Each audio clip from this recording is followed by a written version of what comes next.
నువ్వు దోషిగా ప్రజల ముందర ఈరోజు నిలబడినావు. పాపిరెడ్డిపల్లి గ్రామానికి చెందిన లింగమయ్య హత్యలో స్వయంగా నీ తమ్ముళ్ళ ప్రమేయము, వారి కుమారుల ప్రమేయం ఉందనేసి ప్రజలు నిర్ణయించినారు. కానీ నువ్వు ఇంకా నీ మాటలు ఏదో ప్రజలు నమ్ముతారనో, లేదంటే మీడియా నమ్ముతారనో, లేదా ప్రతిపక్షం నమ్ముతాదనో భావిస్తాను. నీ కుమారులు, వారి ప్రోత్సాహము, నీ తమ్ముళ్ళ ప్రమేయము, వారి కుమారుల ప్రమేయము, వీటన్నిటి వల్లనే లింగమయ్య అనే వ్యక్తి హత్య గావించబడ్డాడు. ఈ వాస్తవాలు ప్రజలకు తెలుసు. నీ యొక్క నేరము ప్రజల దృష్టిలో నాటుకుపోయింది. మీ కుటుంబపు నేర ప్రవృత్తి గురించి రాష్ట్రమంతా తెలుసు. నీ భర్త 100 కూనీలు చేయించినాడనేది రాష్ట్రమంతా తెలుసు. నువ్వు రాజకీయాల్లోకి వచ్చినాక, నీ భర్త చనిపోయినాక నువ్వు రాజకీయాల్లోకి వచ్చినాక ఈ రోజుతో నువ్వు కూడా దాదాపుగా ఒక 10 మందిని చంపించిన దాంట్లో నేరుగానో లేదా ఇండైరెక్ట్గానో డైరెక్ట్గానో నీ పాత్ర కూడా ఉన్నట్లుగా జిల్లా ప్రజలకు స్పష్టమవుతుంది. ఆ హత్యల గురించి మళ్ళీ నేను చెప్పాల్సిన అవసరం లేదు, జిల్లా ప్రజలందరికీ తెలుసు. మరి ఈరోజు నువ్వు మాట్లాడుతూ ఉన్నావు, ప్రెస్ మీట్ పెట్టి మాట్లాడుతూ ఉన్నావు. 100 హత్యలు చేసినటువంటి పరిటాల రవి ఏ విధంగా ఆ హత్య కేసుల నుంచి తప్పించుకోగలిగాడో దాని వెనక ఉన్న మతలబు ఏంటి? మరి పరిటాల రవిని చంపించింది జగన్మోహన్ రెడ్డి అని నువ్వు మాట్లాడుతున్నావు. ఆ రోజు రాజశేఖర రెడ్డి గారు ముఖ్యమంత్రిగా ఉండగా సొంత కుమారుడి మీద సిబిఐ ఎంక్వైరీ వేయించారు. సిబిఐ వారు నిర్ధారించిన తర్వాత, జగన్మోహన్ రెడ్డి గారి ప్రమేయం లేదనేసి నిర్ధారించిన తర్వాత ఆ కేసు విచారణ జరిగింది, దోషులకు శిక్ష పడింది. నీవు ఎప్పుడైతే దొంగగా ప్రజల ముందర నిలబడతావో, దోషిగా ప్రజల ముందర నిలబడతావో, ఆ నిలబడిన ప్రతిసారి జగన్మోహన్ రెడ్డి గారిని తిట్టడము, జగన్మోహన్ రెడ్డి గారికి అనేక నేరాలను ఆపాదించడము, అంటే నీ నేరాలకు ముసుగు కప్పుకునేటువంటి ప్రయత్నం చేస్తున్నావు. ఆ రోజుల్లో జేసీ దివాకర్ రెడ్డి నా భర్తను చంపించినాడని కూడా నువ్వు మాట్లాడినావు, గగ్గోలు పెట్టినావు. జేసీ కుటుంబము మీ పార్టీలోకి రాకుండా కూడా చాలా డ్రామాలు చేసినావు. మరి ఈరోజు పరిస్థితి ఏంది? జేసీ ప్రభాకర్ రెడ్డి నీ కొడుకు ఏడ చూసినా కనపడితే కరుచుకుంటున్నారు. మరి ప్రజలు పిచ్చోళ్ళ? మరి మీ పార్టీ కార్యకర్తలు పిచ్చోళ్ళ? మరి చమన్ సాబ్ మీ ఆయనకు నమ్మకస్తుడు, ఆయన హత్యలోనూ, ఆయన డ్రైవర్ హత్యలో కూడా మీ కుటుంబం పాత్ర గురించి ప్రజలు చర్చించుకున్నారు. ఈరోజు కూడా అందరూ అదే నమ్ముతూ ఉన్నారు, మీరే చంపించినారనేసి. మరి మీ రాజకీయ చరిత్రలో ప్రజల తలకాయల మీద అవినీతి సామ్రాజ్యాన్ని ఏర్పాటు చేసుకొని 100 కోట్లు 1000 కోట్లు సంపాదించుకోవడం తప్ప మీరు చేసినటువంటి ఒక గొప్ప కార్యక్రమం ఏదైనా ఉందా మీరు చెప్పుకోవడానికి? ఏదీ లేదు. కాబట్టి 2009లో నేను మొదటిసారి పోటీ చేసినప్పుడు 1707 ఓట్లతో గెలిచావు నా మీద. 2014లో 7700 ఓట్లతో గెలిచావు. అది కూడా మా కాంగ్రెస్ పార్టీలో జిల్లా స్థాయి నాయకులు ఒక 2-3 నీకు గట్టిగా సాయం చేస్తే నువ్వు బయటపడినావు. మరి 2019కి వచ్చేటప్పటికి 2014-19 మధ్య మీరు చేసిన దుర్మార్గాలు, దోపిడీలు, హత్యలు, దాడులు ఇవన్నీ కూడా ప్రజల్లో మీరు పలచనైపోయేటువంటి పరిస్థితి తీసుకొని వస్తే, ఆ రోజు జగన్మోహన్ రెడ్డి గారి ప్రభంజనం వీస్తూ ఉంటే ఆ గాలిలో ఓడిపోతానని తెలుసుకొని ఒక బకరా కావాల్సి వచ్చి నీ కొడుకును పోటీ చేయించినావు నా మీద. నేను ఆ రోజు 26,000తో గెలిచాను. మళ్ళీ 2024కు వచ్చేటప్పటికి తెలుగుదేశం పార్టీ వైపు గాలి వీస్తాంది. వైఎస్ఆర్ కాంగ్రెస్ పార్టీకి ప్రభుత్వం పైన కొంత వ్యతిరేకత వచ్చిందని గమనించుకొని మళ్ళీ నువ్వు తెర మీదకి వచ్చావు. నీ కొడుకు అయితే ఓడిపోతాడని నువ్వే ప్రచారం చేయించావు, నీ అన్నదమ్ములు ప్రచారం చేశారు, నీ బంధువులు ప్రచారం చేశారు, నీ మీడియాతో రాపించావు, నీ సోషల్ మీడియాతో రాయించావు. కొడుకును ధర్మవరం పంపించి నువ్వు పోటీ చేసి గెలిచినావు. మరి నిజంగా మీరు దేశోద్ధారకులయ్యి దేశ సేవ చేసింటే మీకు ఓటమి అనేది ఉండకూడదు. మరి మీ ఆయన అంత గొప్ప జాతి నాయకుడో జాతీయ నాయకుడో ఏంటి, నీ కొడుకు ఓటమి రాకూడదు. మీ కుటుంబం యొక్క డొల్ల చరిత్ర జిల్లా అంతా తెలుసు, ఈ రాష్ట్రానికి అంతా కూడా తెలుసు. మీ వల్ల అనంతపురం జిల్లాకు ఫ్యాక్షన్ మరకలు అంటడము వాస్తవం కాదా సునీతమ్మ? మీ వల్ల తెలుగుదేశం పార్టీకి చెడ్డ పేరు రావడం వాస్తవం కాదా? నీ భర్త కాదా వైటీ ప్రభాకర్ రెడ్డి మడకశిర మాజీ ఎమ్మెల్యే గారి ఇంటి మీద బాంబు దాడి చేయించింది? నీ భర్త కాదా గాదిలింగప్పని చంపించింది? నీ భర్త కాదా స్వర్గీయ మాజీ మంత్రి జీనాగిరెడ్డి గారి ఆఫీసు మీద బాంబు దాడి చేయించింది? తెలుగుదేశం పార్టీలో మీ దాడుల వల్ల నష్టపోయిన వాళ్ళు ఎక్కడున్నారు ఈరోజు? నీ భర్తకు టికెట్ ఇప్పించిన సీసీ వెంకటరాముడు, సరిపూడి సూర్యనారాయణని అంచివేసింది మీ భర్త కాదా? మరి దుర్మార్గంగా పార్టీలకు అతీతంగా మీరు చేసిన దారుణాల వల్ల నష్టపోయిన వాళ్ళు వందల వేల మంది ఉన్నారు.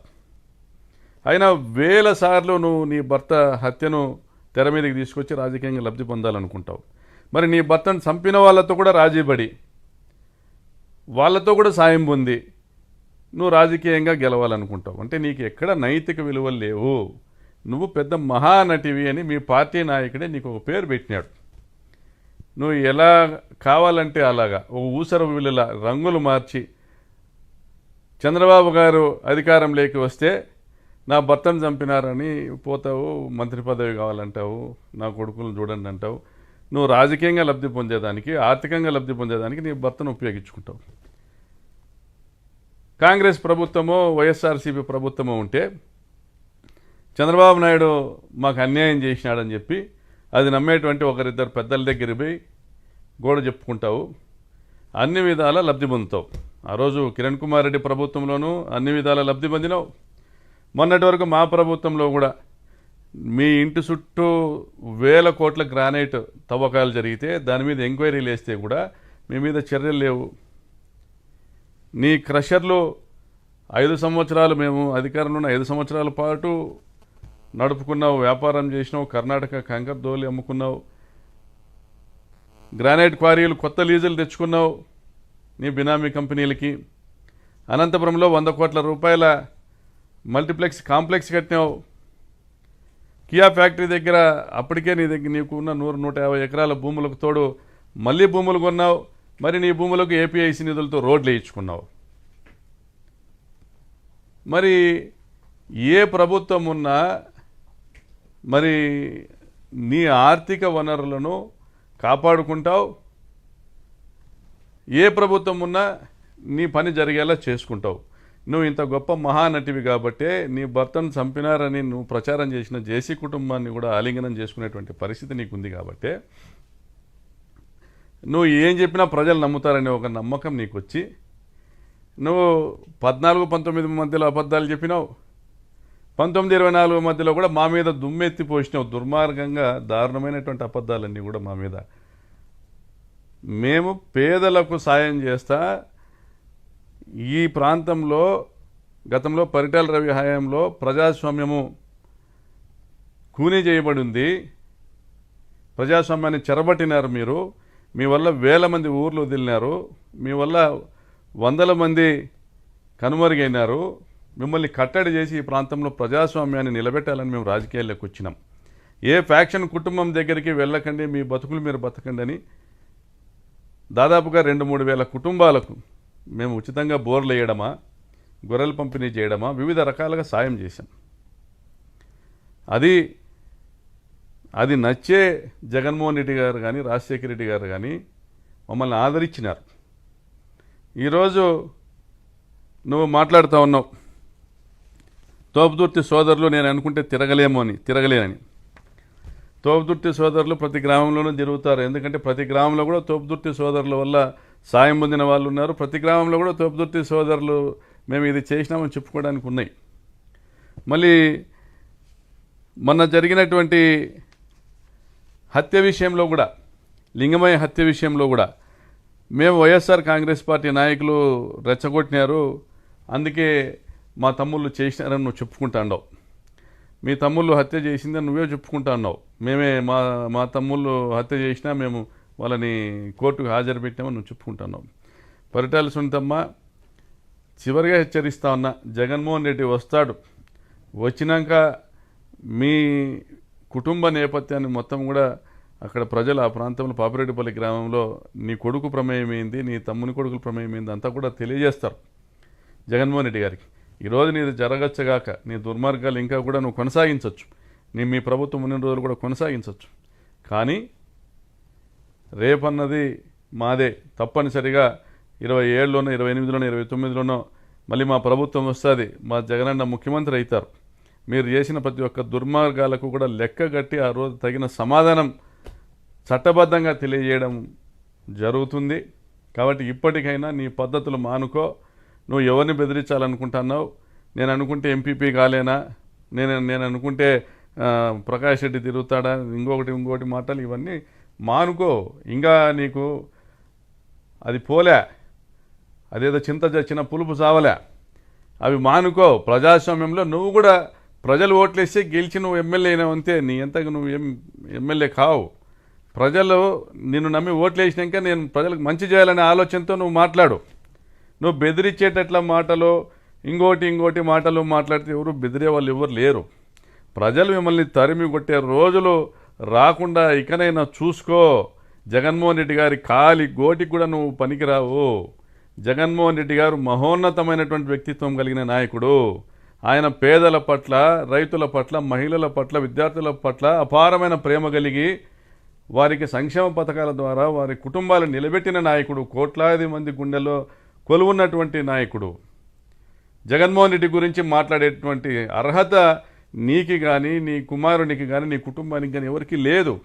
మీరు నోటికి వచ్చినటువంటి అబద్ధాలు చెప్పి అధికారం లేకొచ్చి ఈరోజు ఏ ప్రజలైతే మిమ్మల్ని గెలిపించినారో వారి ఆస్తుల మీద మీరు కన్ను వేసి వారి ఇళ్లను కూలుస్తా, ఈరోజు రైతాంగాన్ని నడ్డి వీరుస్తా, హంద్రినీవా కాలువ లైనింగ్ కాంట్రాక్టు కమిషన్లను కొట్టి ఈరోజు రాప్తాడు నియోజకవర్గంలో కనీసం 1,00,000 ఎకరాలు బీళ్లుగా మారేటువంటి పరిస్థితిని తీసుకొని వచ్చి మీరు గత 10 నెలలుగా ఎన్నో అరాచకాలు చేసి, ఎన్నో దోపిడీలు చేసి, టమాటా రైతుల దగ్గర నుండి కూడా కమిషన్లు వసూలు చేసి మీరు చేస్తున్న అరాచకాలన్నీ ప్రజలకు తెలిసిపోయినాయి. ఇప్పుడు నువ్వేం చెప్పినా ఎవరు నమ్మే పరిస్థితి లేదు, అయిపోయింది. మొన్న లింగమయ్య హత్యతో నీ చాప్టర్ క్లోజ్ అయిపోయింది. నువ్వు భవిష్యత్తులో ఎప్పుడు కూడా శాసనసభలో అడుగుపెట్టేటువంటి పరిస్థితి కూడా ఉండదు ఈసారి 2029 ఎన్నికల తర్వాత. నీ చరిత్ర మొత్తము ప్రజలకు అర్థమైపోయింది. మేకవన్య పులివి నువ్వు. నీ నేర చరిత్ర మీ భర్త బయటికి తెలిసి చేసినాడేమో. నువ్వు బయటికి మహానటిలా ముసుగు కప్పుకొని గొప్ప నటనా చాతుర్యంతో ప్రజల్ని నమ్మబలుకుతూ గొంతు కోసుకుంటూ వచ్చినావు ఇన్ని సంవత్సరాలు. ఇంకా అది జరగదు. జగన్మోహన్ రెడ్డి లాంటి నాయకుడిని కోల్పోయినందుకు ఈ రాష్ట్ర ప్రజలు చింతిస్తున్నారు. మీ పార్టీ మనుగడ సాగదు. రాబోయే కాలంలో నీవు ఏ కుటుంబాలనైతే నువ్వు సంపించినావో, నువ్వు నీ భర్త, ఆ కుటుంబాలే మీకు రాజకీయ సమాధి కడతాయని కూడా మీకు తెలియజేస్తా ఉన్నాము.